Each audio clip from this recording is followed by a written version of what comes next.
perguntaram para o Fellini assim, mestre, o senhor improvisa muito? Ele falou, claro, mas antes disso eu ensaio bastante. Se você quiser, a gente pode fugir daqui.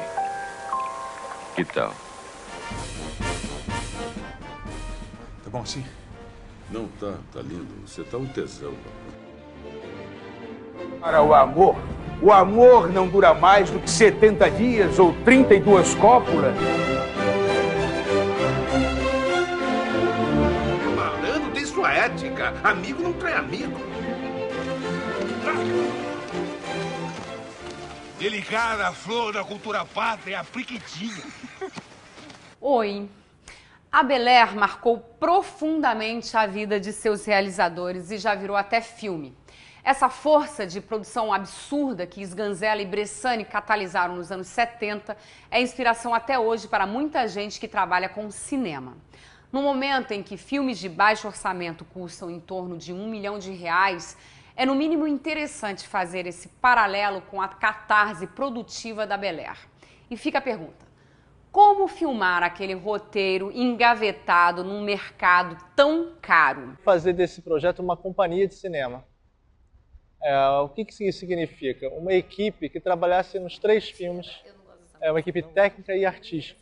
Fazer realmente uma companhia de cinema, fazer quase uma microindústria de cinema. Antes de fazer o filme, foi na época que a gente lançou o projeto de Cinema em Rede, que foi o coletivo que criou isso, e a tentativa de crowdfunding através de pessoas para fazer o filme. E se deu conta que são quase 1.200 pessoas produzindo de forma independente no Brasil. Ou seja, aquele cara que, como eu, já vendeu carro, já emprestou dinheiro, já fez uma quantidade de coisas para fazer cinema, e são estas pessoas que estão mobilizando esse cinema. Cineastas brasileiros estão buscando responder essas perguntas de diferentes maneiras. E nesse caminho surgem experiências muito interessantes de produções e colaboração. Se você pegar a história do cinema que foi para filmar a Amazônia, sempre um olhar do estrangeiro, ou um olhar delirante, né, como eu falei. Então, o interessante é que começar com a própria equipe sendo de lá, em sua maioria, e trabalhar esse olhar dessa forma foi muito bom. Tudo isso na sua revista do cinema brasileiro.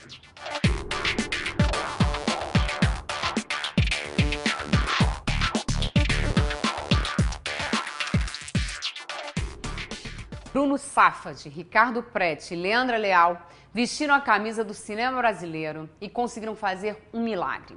Filmar 3 longas-metragens em 3 semanas, com um orçamento de R$100 mil.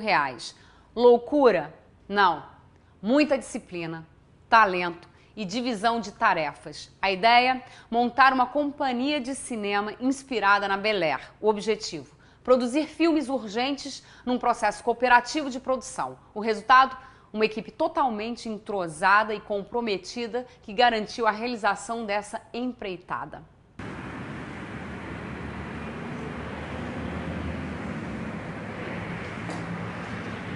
O que foi que aconteceu com você?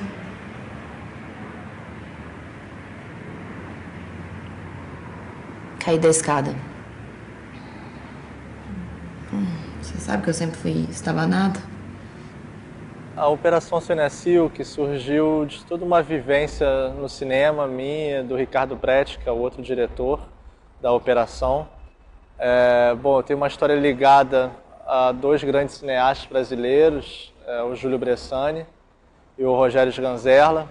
Já fiz um filme chamado Bel Air, que é um longa-metragem que conta a história da Bel Air Filmes, que foi uma produtora que o Bressani teve com o Sganzella em 1970, no qual eles realizaram 7 longas-metragens em 3 meses. Em 1970 é uma época muito diferente de hoje, e as pessoas tinham muito mais inquietação e humor. É engraçado não, hein? Eu achei isso fascinante. Eu já estava com projetos de fazer um filme com o Ricardo, mas um filme, e com o Felipe Bragança.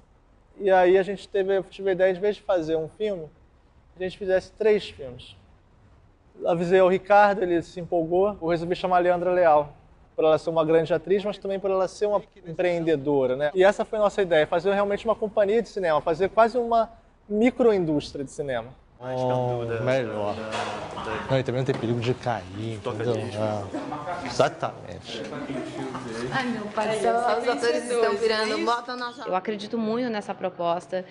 Acho que é um jeito de se aventurar num numa nova maneira de fazer cinema e de poder realizar um projeto sem tantos recursos financeiros e com muita criatividade. Essas escolhas de produção são complexas. Em nome da amizade, em nome das relações, da gente trabalhar com quem a gente gosta, né, os diretores trabalharem com quem eles gostam também, a gente acabou trazendo gente de todo canto. Assim, a gente tem o Ricardo Prete, produziu bastante no Ceará, então ele tem o Ivo Lopes Araújo e outras pessoas do Ceará que ele trouxe, né, o Ivo Lopes é o fotógrafo. O Bruno tem uma relação com Minas, trouxe a diretora de arte de Minas, Luísa Horta, trouxe a assistente de direção de Minas. Então acabou que a gente foi fazendo essas escolhas, às vezes um pouco loucas, assim, considerando o tamanho do projeto, mas que acho que valeram a pena enfim, é super legal isso também, porque agora eu acho que o projeto ganha também outras relações, né, assim, para o futuro agora da finalização e tal, a gente também abriu para tantas coisas que eu acho que isso vai ter consequências legais para o projeto também. Nós cariocas somos paulistas. Já falei Belo Horizonte, Aline. E tem Paraíba, tem Pernambuco. É o Brasil lutando pelo cinema brasileiro. Unidos pelo cinema brasileiro. O crowdfunding é uma ferramenta inovadora e democrática de captação de recursos pela internet. E aqui no Brasil, essa iniciativa está ajudando muitos cineastas, sejam eles novatos ou veteranos, a finalmente tirar aquela ideia do papel. Você já ajudou a financiar algum projeto?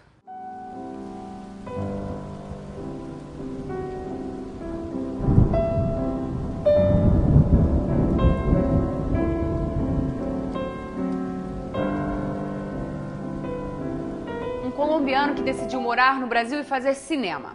Esse é Juan Zapata, diretor do longa-metragem Simone. Zapata vive em Porto Alegre e foi lá que conheceu Simone Telete, atriz e personagem principal do filme. Foi na história de vida dela que Zapata se inspirou para escrever o roteiro. Para Zapata, os roteiros precisam sair da gaveta e da cabeça dos diretores e serem produzidos. Pensando nisso, ele criou o Cinema em Rede, uma teia de solidariedade entre cineastas e equipe técnica para que essas ideias saiam do papel e sejam realizadas.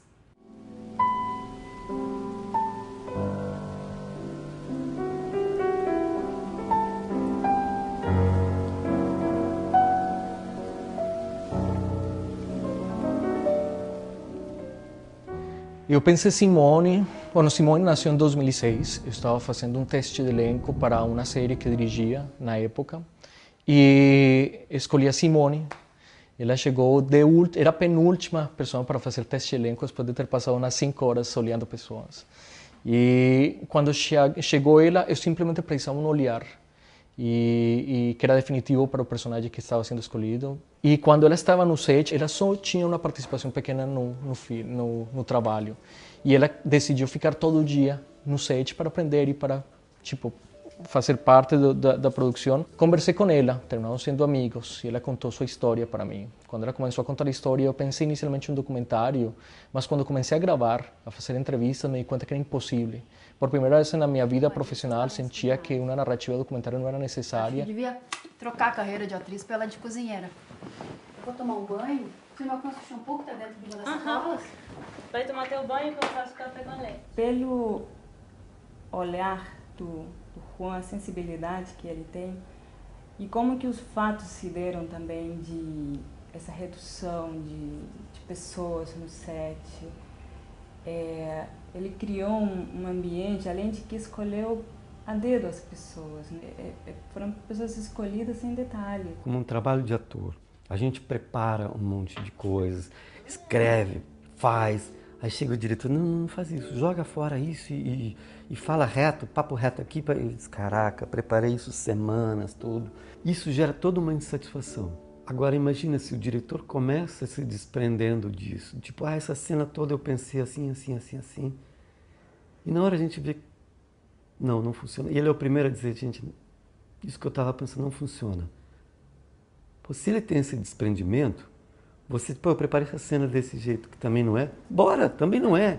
Eu acho que sou parte desse cinema alternativo, desse cinema independente, desse cinema de pessoas que vendem seu carro para fazer um filme, que às vezes não se preocupam tanto com essa captação de lei ou estatal e que querem contar a história, que são teimosos, que eu acho que somos uma grande turma teimosa fazendo cinema e que faz por fazer, que faz por essa riqueza de contar uma história, mas que tem que ir mais para frente, tem que ser um pouco mais exposto. Me sinto orgulhoso por fazer parte dessa turma e porque acho que aí está esse diferencial. Hein? Vai querer? Simone! Porra, Cris, o que foi? Histórias de pessoas perdidas na floresta amazônica sempre chamaram a atenção do diretor Sérgio Andrade. Ele se perguntava por que tanta gente se perdia pela mata e como aqueles contos acabavam virando lendas urbanas. A Floresta de Jonatas conta exatamente uma dessas histórias. Esse foi o primeiro projeto da região norte a ser contemplado com o edital de baixo orçamento do MINC e é também o primeiro longa-metragem do diretor. Sérgio trabalhou predominantemente com atores e equipe amazonenses e decidiu por locações em Manaus e nas áreas rurais ao redor da capital.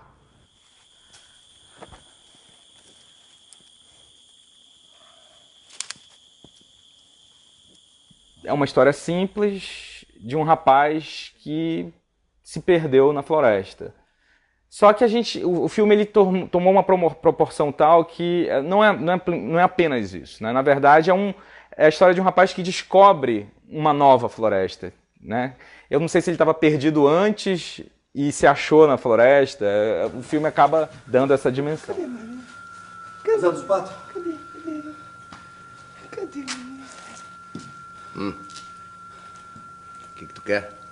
Se eu pudesse definir esse filme, ele é uma observação contemporânea sobre a Amazônia, sabe? Ele é muito intimista, muito nada megalomaníaca ou nada com pretensões acadêmicas ou nada disso, ou antropológicas, não é nada disso. É um jovem simples que tem a sua observação sobre a Amazônia, né? E a câmera acompanha, tá?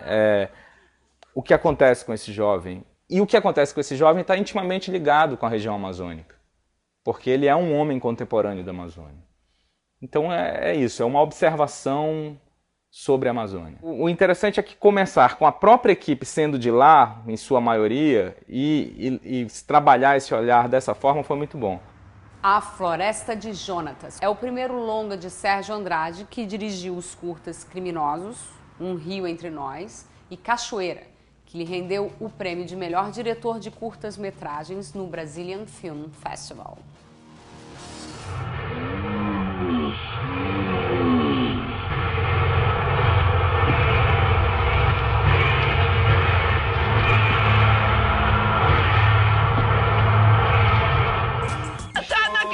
Mas eu tô vendo aqueles pintos do preto! Que filme é esse?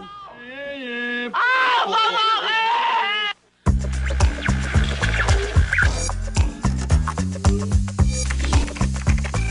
Guimarães Rosa e seus textos densos, regados a simbologias e alegorias, é um prato cheio para o cinema. Suas histórias genuinamente brasileiras encantam gerações de cineastas e são sempre um desafio para os atores. A Hora e a Vez de Augusto Matraga foi sua primeira obra a ser adaptada para o cinema por Roberto Santos, em 1965. 46 anos depois, esse conto é novamente adaptado, agora dirigido por Vinícius Coimbra. Essa nova versão ganhou 5 troféus no Festival do Rio de 2011, entre eles melhor filme e melhor ator coadjuvante para José Wilker. E hoje temos o privilégio de conversar com este extraordinário ator que faz sua estreia como diretor de longa-metragem no filme Giovanni Improta. Eu tenho certeza de que todos vocês conhecem o meu trabalho. Eu faço o carnaval. Repartem por caridade, pelas chagas de Nosso Senhor. pudesse ter ao menos perdão dos meus pecados. Deus me dê espora pela rédea e não tira o pé do estribo de arrependido nenhum. Esse é o homem mais afamado dos 2 sertão de Minas. Se tiver algum recado ruim pra mandar pra alguém, algum inimigo alegre por aí, é só me dizer o nome onde mora. E que a sua vontade esteja sempre sobre as nossas cabeças. Viu que é uma honra verdadeira. Não me deixe encabulado logo de início. Tá. Vamos falar de A Hora e a Vez de Augusto Matraga. A Hora e a Vez de Augusto Matraga é uma aventura do Vinícius Coimbra vitoriosa, de uma inteligência, de uma coragem, de uma dedicação. Como ele quis, né? Eu lembro dele me contando do conto, lindo. Ele fez um filme com pouquíssimos recursos, contando com a generosidade da natureza e das pessoas com as quais ele estava envolvido, e realizou um trabalho muito bonito e muito corajoso, porque, primeiro, ele estava trabalhando com dois sinais muito fortes. O filme, a primeira versão do Augusto Matraga, que é uma versão que, evidente, pouca gente hoje lembra, ou pouca gente de hoje viu, mas é um daqueles ícones, daquelas coisas que você não pode tocar e mexer. E Guimarães Rosa. Clássico. Um clássico. E o trabalho dele resultou muito legal. Eu gostei muito do resultado visual, do resultado cinematográfico. Muito talentoso. Muito legal. E ele tem uma coisa muito boa da relação dele com os atores. Ele gosta dos atores e passa para a gente uma grande confiança.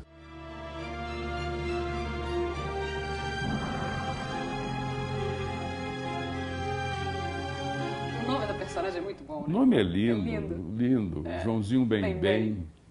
E é uma peste. Mas é bem. É bem. Aquelas pessoas que dizem, se me desculpe, você me dá permissão para dar um tiro na sua testa. Com toda a educação. Com todo respeito, eu gostaria de dar um teco na senhora, sua mãe. É bonitinho, né? Eu acho. É bonitinho. É brasileirinho. Primeira direção. Olha... Em cinema, né? Em cinema. É a primeira direção, sem dúvida alguma, de longa-metragem. Eu fiz antes 2 curtas, 3 curtas. Giovanni in Prota. Mas é, de alguma maneira, uma espécie de continuação de uma experiência que começou há 50 anos atrás, para mim, como artista. Como pesquisador. Como pesquisador. Né? Coisa, tira o cabacinho do meu suco, eu detesto cabaço na minha boca. Ela só foi possível porque aconteceu junto com uma equipe que me ajudou muito. Originalmente, o Giovanni in Prota seria dirigido pelo Kaká. Um dia ele me pôs a armadilha, me convidou para jantar e falou que achava mais confortável que eu dirigisse o filme e ele produzisse, que ele dirigir o filme e eu fizesse como ator. Eu fiquei uma semana...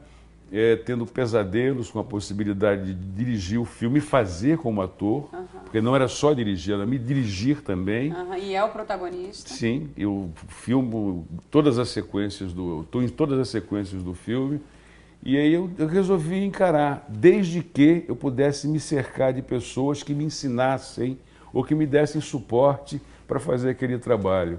Então foi o fotógrafo, o pessoal de direção de arte, o pessoal de produção. Toda a equipe foi montada a partir desta ideia. Vocês têm que me dar suporte. Vocês precisam me ensinar a fazer isso ou, no mínimo, me ajudar a fazer isso. E foi o que aconteceu.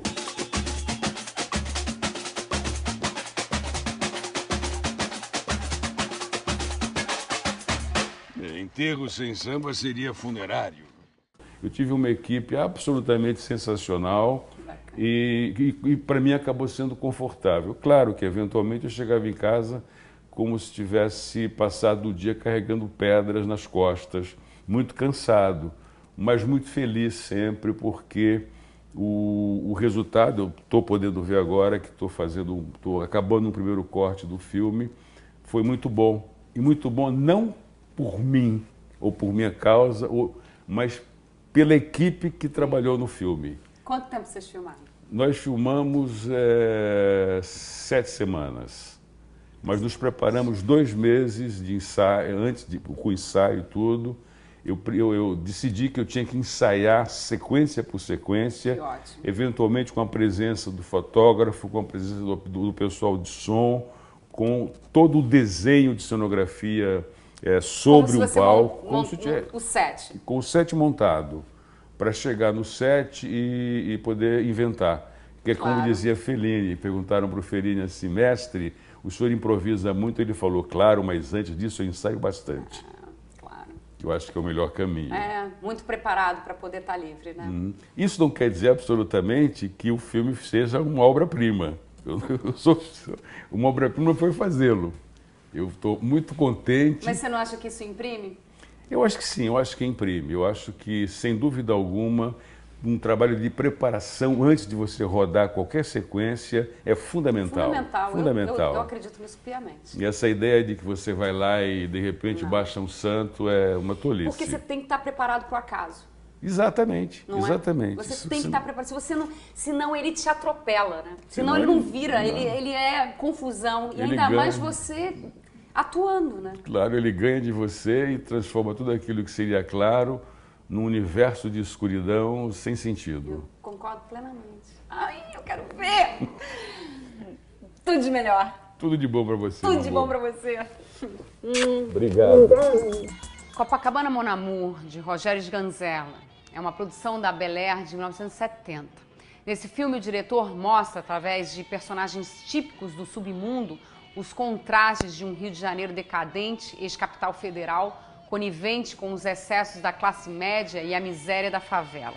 O roteiro funciona como uma série de colagens de pequenas cenas que trazem à tona um Brasil descaracterizado. Um exemplo do chamado cinema marginal, que tem em Sganzella e em Júlio Bressani suas figuras principais. Esses filmes, grande parte produzidos pela Bel Air, são um grito contra o que se vivia no país na época. Quem assiste a este filme sente inevitavelmente a revolta, o asco e o inconformismo que moviam Sganzella. A forma agressiva como contava suas histórias, pela atuação dos atores, pelos cortes de edição e de som, pela música, enfim, todo o filme caminha na direção de uma crítica ferrenha à sociedade brasileira. Incompreendido nos anos 70, Sganzella hoje é reverenciado como um dos grandes cineastas brasileiros. A senhora não acredita, mas eu tô vendo aquele espírito do preto, mano, falando sobre futebol. Ah, eu vou morrer! Ah, eu vou morrer hoje! Eu não aguento! Muito legal tudo isso, né? Pena que acabou, mas semana que vem nós estamos aqui de volta com muita informação na sua revista do cinema brasileiro.